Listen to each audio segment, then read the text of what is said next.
Minasan, konnichiwa, good morning, good afternoon. Comment allez-vous aujourd'hui?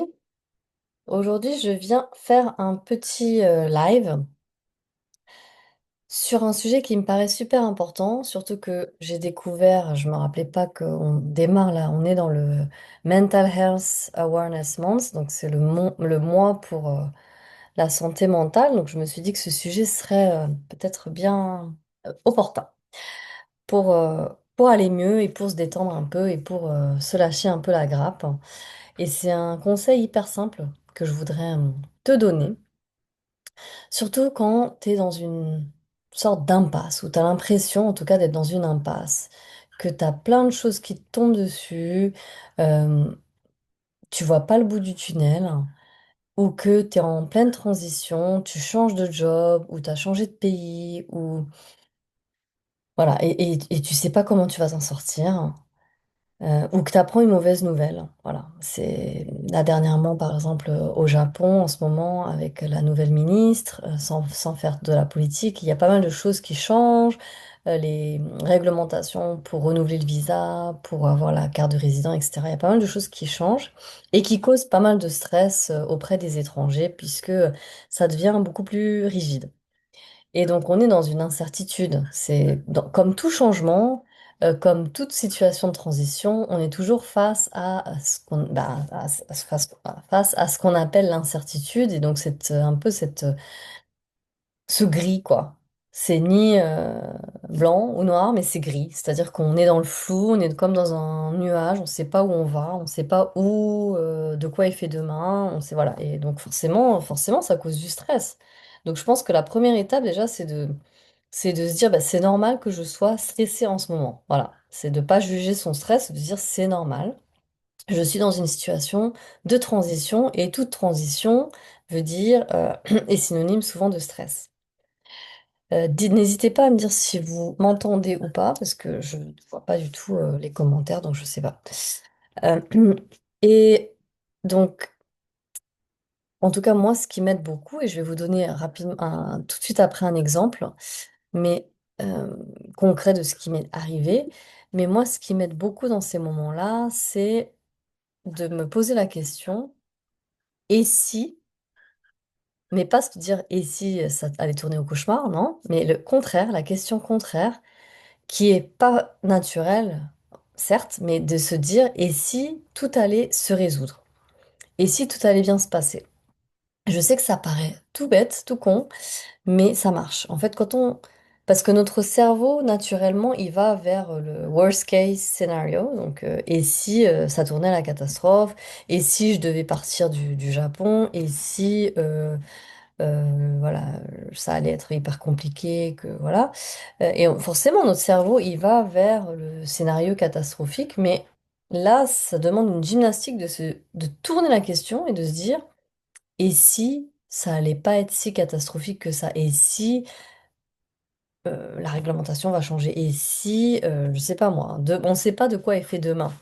Donc, et je vais te donner un exemple très concret de ce qui m'est arrivé en lien avec ces problèmes d'immigration aussi. Quand j'étais aux États-Unis, donc j'ai vécu pendant 10 ans aux États-Unis, à un moment donné, l'entreprise de mon mari, qui était française, a failli être achetée par une entreprise allemande.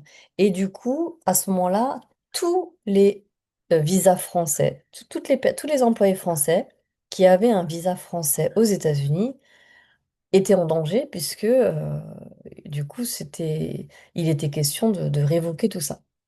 Donc forcément, à ce moment-là, quand on a appris la nouvelle, forcément, on a eu un stress avec mon mari et on s'est dit, oh là là, bah, forcément, on imagine le worst case scenario. Ok, bon, bah, ça va se faire, donc bah, il faut envisager de quitter les États-Unis. C'était un moment où on n'avait pas du tout envie de quitter le pays, hein, on était très bien. Donc bah, du coup, on a dû se projeter, imaginer, bah, on va partir vivre au Canada. Donc j'avais commencé à regarder des écoles pour les enfants, etc. Enfin, on s'était projeté. Donc, ça cause beaucoup de stress, beaucoup de questionnements, beaucoup d'actions même des fois, on se met directement en action, alors qu'en fait, finalement, la transaction n'a pas eu lieu. Leur rachat n'a pas eu lieu, le gouvernement a mis son veto en disant non, non, ça va pas se faire, c'est pas possible. Et du coup, finalement, rien n'a changé. Donc, c'est quoi la morale de l'histoire?